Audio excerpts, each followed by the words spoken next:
Okay, and also I listened to one of your podcasts, which caused me to join Minds and Rumble, Yeah, yeah, absolutely. Yeah, those look like great alt tech sites. Yeah, and it's a little bit absolutely. less censored than our good friends over at YouTube. So we are now joined, Charles Moscowitz here live Monday through Friday, 12 noon at YouTube and subscribing platforms, as well as podcasted on numerous platforms. We're joined by none other than Dr. Steve Turley, as I promised.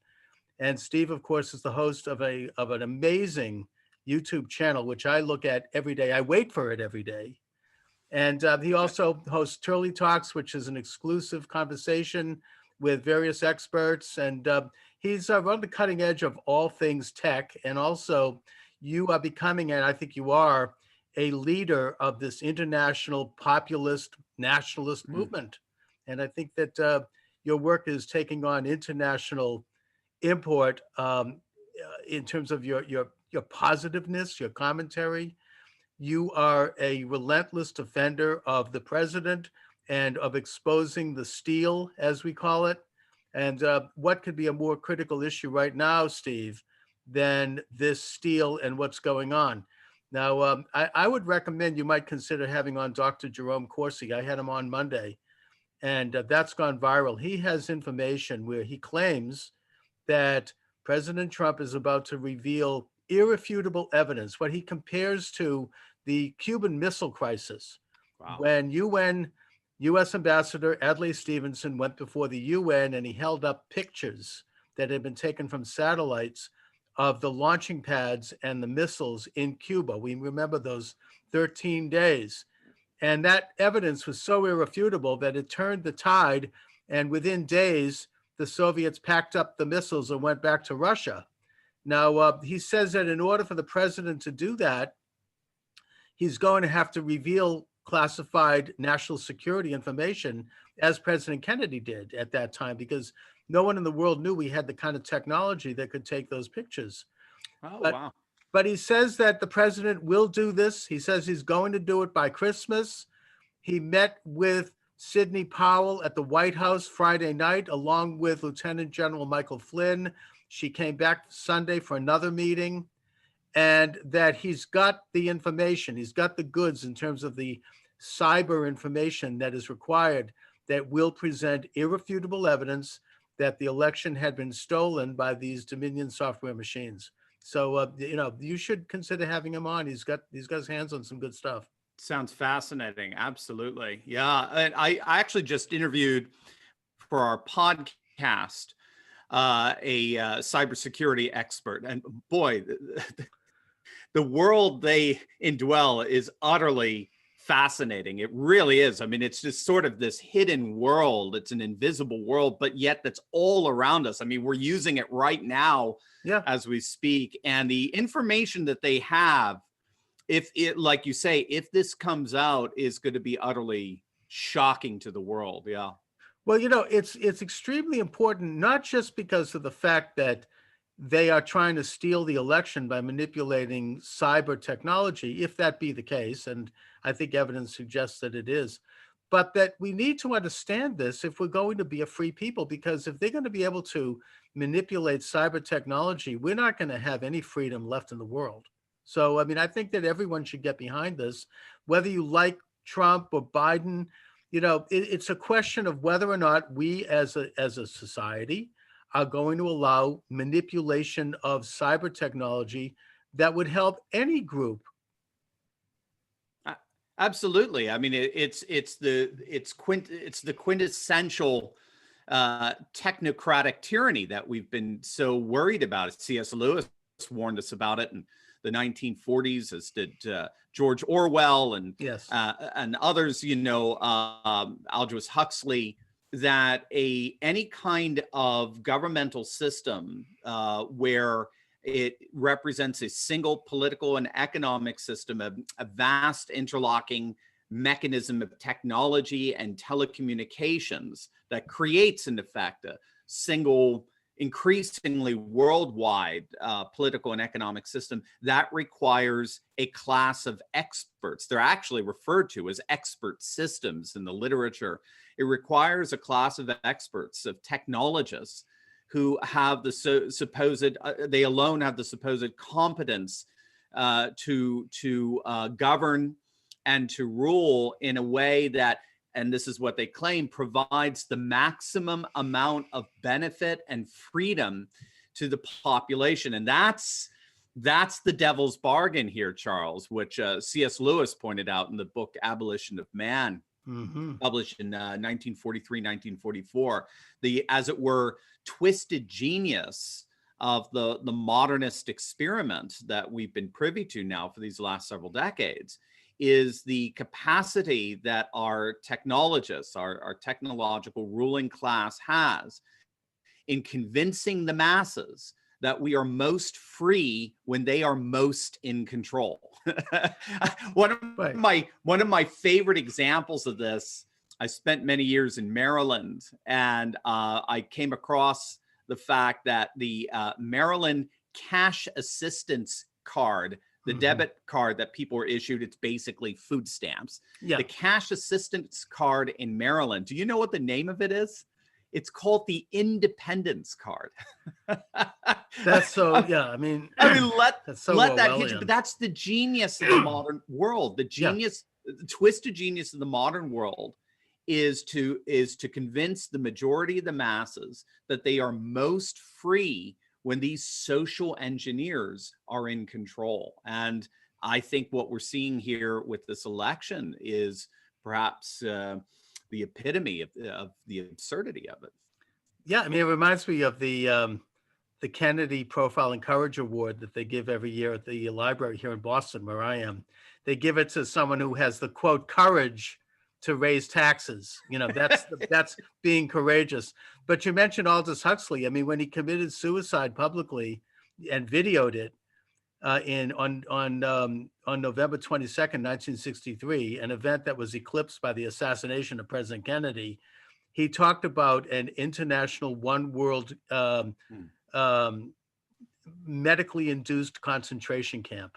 Wow. Basically, that we would all be taking some kind of a controlled substance that would basically change our nature and make us all docile.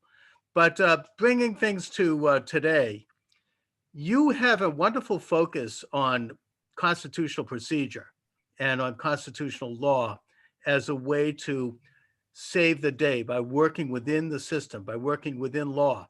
And you've mentioned, for example, that on January 7th, when Congress reconvenes, and when I say Congress, I mean the new Congress, which is going to have almost, I think, within a hair's breadth of a Republican majority. Yeah.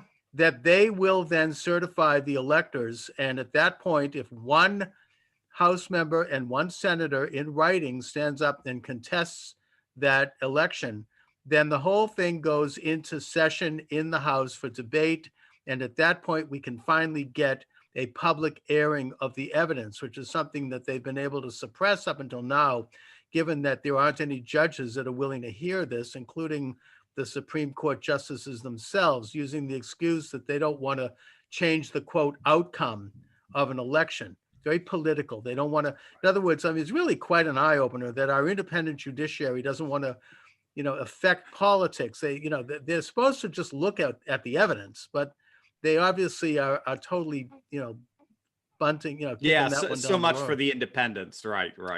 But this is what could happen. What do you know about that, Steve? Because I think that if Trump doesn't release this information, release the Kraken, as it's called, right, as Jerome Corsi says, which he says also is going to lead to Biden conceding. If that doesn't happen by January 7th, when Congress reconvenes, what do you think will happen at that point? Is it too late to save the day? Not at all. No, it's great. So we've got a couple of things going on. So I don't know if you saw as of today, but a Georgia State Senate Judicial Committee released their report, an official report, 15-page report that reviewed all the evidence they looked at, and they looked at low-hanging fruit. So they looked at the mail-in ballot fiasco in Georgia as the result of the consent decree that Raffensperger, their feckless rhino Secretary of State there, who I hear is going to switch parties. I mean, he might as well. He's Right. I like Diablo rather than Rod. A Democrat and all but label, but you know, That's good. that they recommend their very last paragraph in this 15-page report recommends an emergency session of the state legislature needs to be called, and they need to decertify the results. This is a Senate Judiciary Committee in Georgia. They need to decertify the results that were signed by Raffensperger and their equally feckless governor there, Brian Kemp, who'd be nothing without Trump. I just think in the end, they're so embarrassed by what a fiasco, a third world fiasco, banana republic election they had, that they're just doing everything they can to hide it. If Georgia falls, and by the way, Arizona's, I understand, just 2 votes away in their state legislature from overturning their elections, and Wisconsin as well is very close. Those are your 3 that you need to watch for, 3 of the contested states. If they vote to decertify, neither Trump nor Biden gets their 270, and this automatically then gets kicked into the House. So that's one path that's very, very possible. The other one is these state legislatures continue to just drag their feet. Again, these are all Republicans, embarrassingly. These are all Republican state legislatures. They drag their feet, they stonewall, they slow foot it, and they wait till the January 6th certification.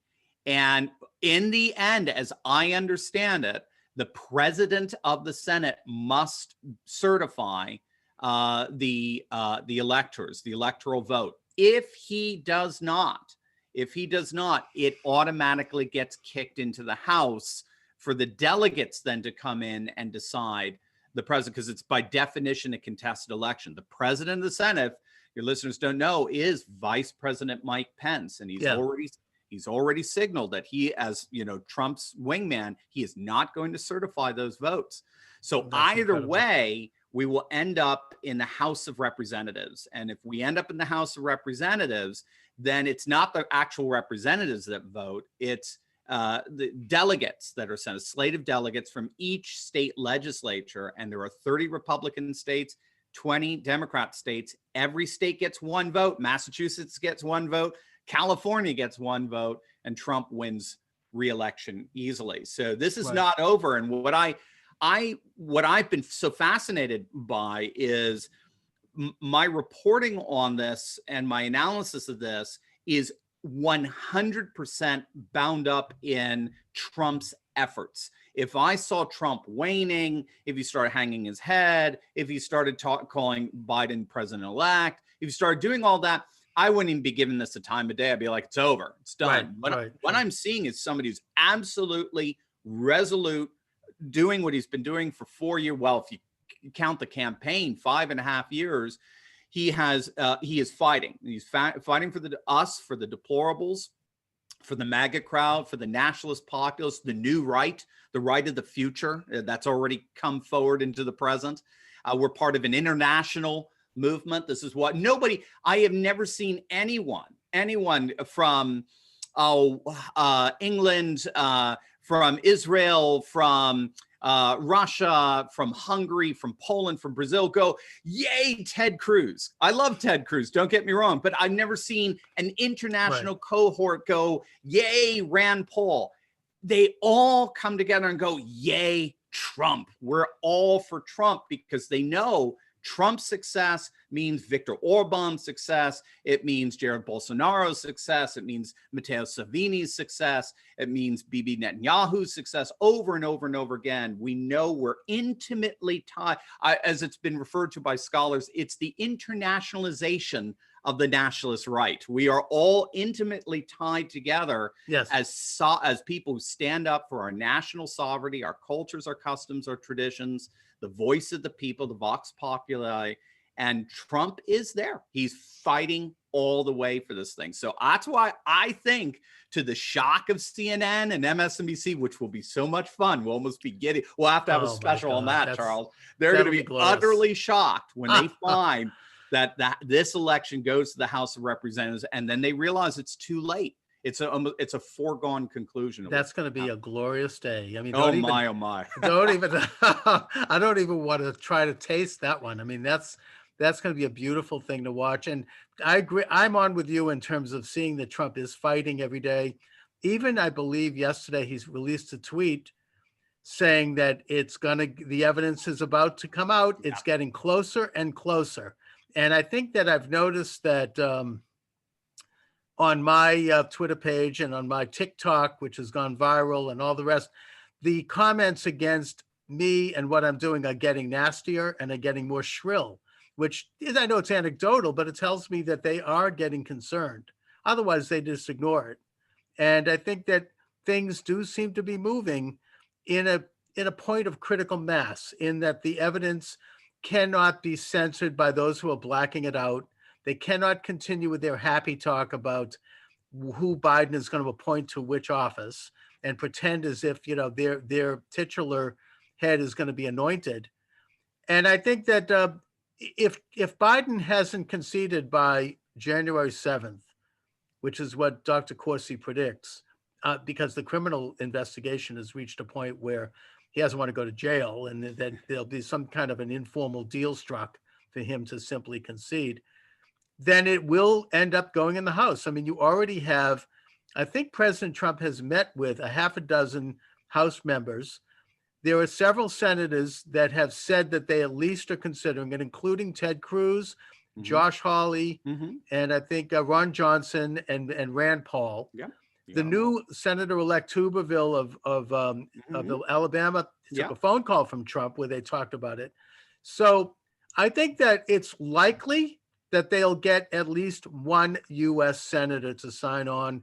And this is not unprecedented. It was tried in 2004, where the Democrats had one House member and one senator, Barbara Boxer, sign a letter contesting the Ohio race, and it was heard in Congress and struck down because there was no evidence. But in this case, there is overwhelming evidence, and it is going to open up a can of worms.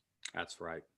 That's right. Said so well, Charles. Said so well. Absolutely. And again, 74 million deplorables are not going away. I mean, that's Ted Cruz said it that bluntly. We're not going away. There's been a total blackout of this, as you mentioned, in the mainstream media, and yet a plurality, 47% believe that the election was stolen, that there was clear fraud, and that a clear majority wants to see the various legislatures get to the bottom of this. We all want election integrity. If we get to the bottom of this and President Trump loses, amen. Nope, we'll lick our wounds and we'll get ready for 2024. Well, 2022 and the midterms and the GOP slaughter there, that the red wave. So no problem.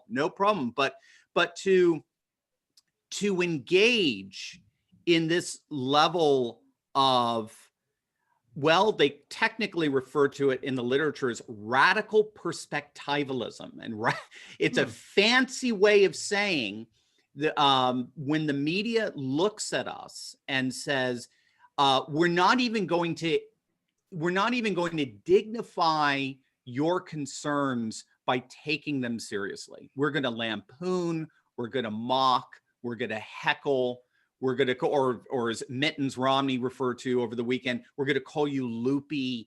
And what we're going to do is we're going to effectively excommunicate you from the public square to have any kind of discussion in terms of the future of our nation. When you do that to half the nation, more than half, I would even that think. just pours salt on the wound of democratic integrity. You're pouring, if we can mix metaphors, you're pouring oil on the fire of it. And so that's only exacerbating. It's only adding a fuel to the populist revolt that, wait a minute now, I think there's two classes here. There's the rulers and the ruled. There's the political class and the people. And the political class sticks their fingers in their ears. They rule in accordance with their own concerns, with their own benefit, which is so much at the expense of the concerns and benefits of the people they claim to represent. This is what made Republicans so furious at Mitch McConnell last week, and say, the Electoral College has spoken. No, it hasn't. The whole thing is it stinks to high heaven. Why don't you give our concerns the time of day that those concerns deserve. And this is just adding to the fuel of a populist revolt. It's just corroborating the very concerns that populists put forward. Populists are very, very suspicious of the political class, the ruling class, rightly so. They fault our political class for our political problems, our economic class, our corporatists for our economic problems, right? They are our media and Hollywood class for our cultural problems. They rightly fault our elite, this ruling class, for all the problems that we see in our society. And the very fact that all they do is lampoon and mock us and ridicule us just corroborates the fact that they govern according to their own interests and their own benefit at the expense of ours. Yes, very well put. And I think that people are seeing that, us effers out here, as the pretended press secretary to Biden referred to us, are seeing that. You're right in terms of pointing out the international nature of this. I believe that a few days ago, there was a big rally in Japan, in Kobe, with Trump signs and American flags. Israel's had a rally. I mean, this is an international question because it gets to very fundamental issues of freedom and of the nation state and of making respective nations great again.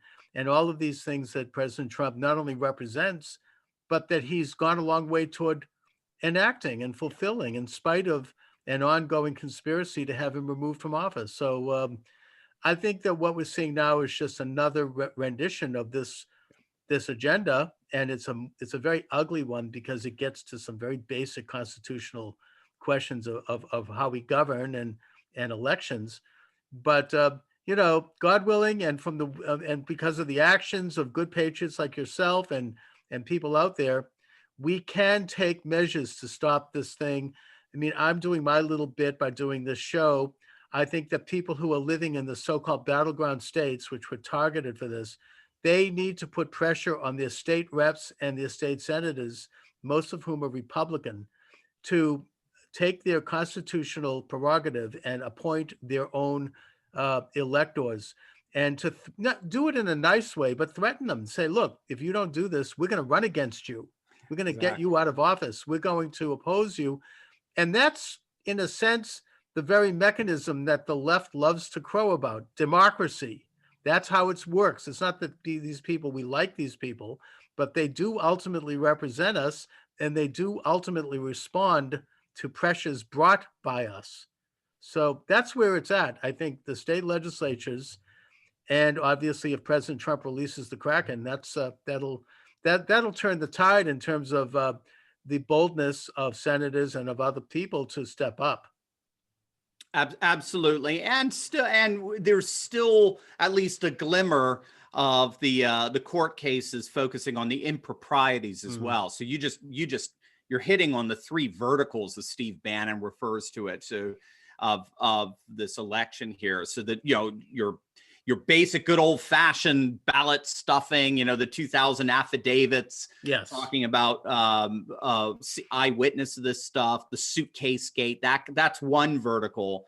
The other vertical is the improprieties of non-legislative officials actually intervening and engaging in illegal activities with the election, such as the Pennsylvania Supreme Court, legislating from the bench, changing the actual date of the election in effect from November 3rd to November 6th. And then the third vertical, of course, is the Dominion voting systems and the cybersecurity issues and the like. So it's a perfect storm. If they can all align rightly, in the end, it's all going to get kicked back to the state legislatures and or our House and Senate.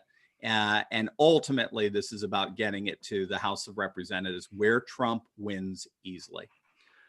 On the judicial front, it seemed to me that the Texas case that reached the Supreme Court and was rejected was a pretty solid case, in that you had these states basically making up laws within days of the election, even in the case of Pennsylvania, after the election, and doing so without the imprimatur of their state legislators, which the Constitution says in black and white, Article 2, Section 2, that the state legislators, not the governors, not the bureaucrats, not the judges, shall make election laws. That's why, for example, in Georgia, there's a runoff for the 2 Senate seats, because the state legislators in that state, I think probably decades ago, put in a law that says that if any candidate receives less than 1%, there has to be a runoff. And by the way, Steve, you mentioned that both Republicans are ahead there.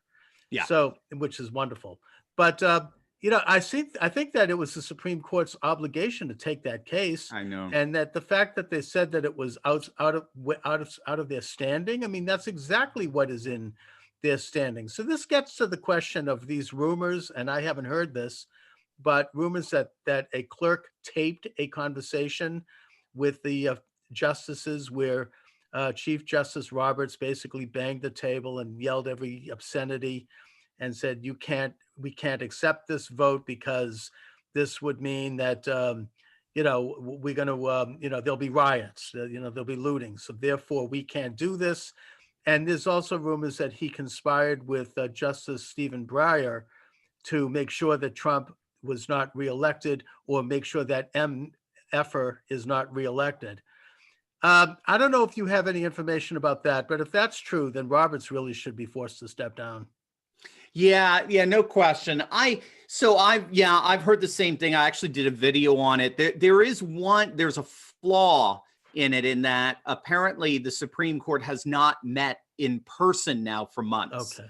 Since the COVID restrictions. So, and half of them are pushing octogenarian, so they're in their cushy little Georgetown homes, I'm sure. So that's the one flaw in it. But I don't think there's any question. I mean, Alan Dershowitz said this, the Harvard constitutional professor. He said it was a clear signal, particularly by Roberts. He doesn't want to touch this thing. He doesn't want to go near it. He doesn't want the Supreme Court involved in it.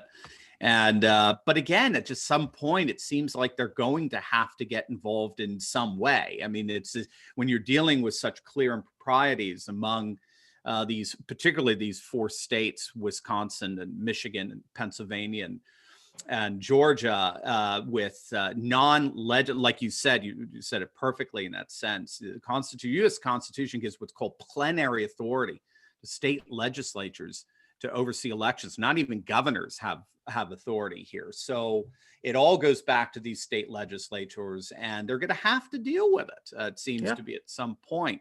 Again, it just adds fuel to the fire, the notion that there are 2 classes. There's your political class and there's everybody else. And the political class gets to operate in accordance with their own concerns. And they're completely they appear arbitrary because they are. The concerns of the political class have very little to do with us. So, we'll see. I don't know. Lynn Wood also alluded to this. You talked about Breyer and Roberts. We'll have to see how it fleshes itself out. But at this point, it does indicate that our legal system has been compromised by politics. I mean, that is, I think, the inescapable indicator. At the very least, the Supreme Court could have heard the arguments presented by the Texas case, when you have so many Republican states joining in on it, to just dismiss it. Again, it just comes across that, this is our oligarchy. This is our aristocracy who just says, eat cake and leave us alone. Yeah. Although now with the outrage over that, President Trump has resubmitted the case of Pennsylvania, and maybe they'll be forced from popular opinion to do something. Anyway, Steve Turley, listen, I want to thank you for joining me. As always, it's an honor and a pleasure. Please let my listeners and viewers know where they can get your excellent books and watch your excellent YouTube channel, and any other information you'd like to impart. Oh, thanks, Charles. Yeah, they can go to, if they're interested in my books, just go to Amazon and just punch in Dr. Steve Turley. You see them all there. They can check out my website, Turley Talks, last name Turley, Talks like TED Talks.com, or check out our YouTube channel. Just punch in Dr. Steve Turley and you'll find the channel there as well. So, all right, excellent, Steve. Thanks so much as always. Let's do it again soon. Maybe we can have happier news in a week or two. Absolutely, Charles. And a happy Hanukkah to you. Thank you. Baruch atah Adonai Eloheinu melech ha'olam. That's a lot of Hebrew that I learned in seminary. And a Merry Christmas to you and everyone Thank else. And a Happy New Year. God's richest blessings to you and your audience. Thank you so much for everything you're doing. Thank you. And Merry Christmas to you, Steve. And I'll talk to you soon. Absolutely, Charles.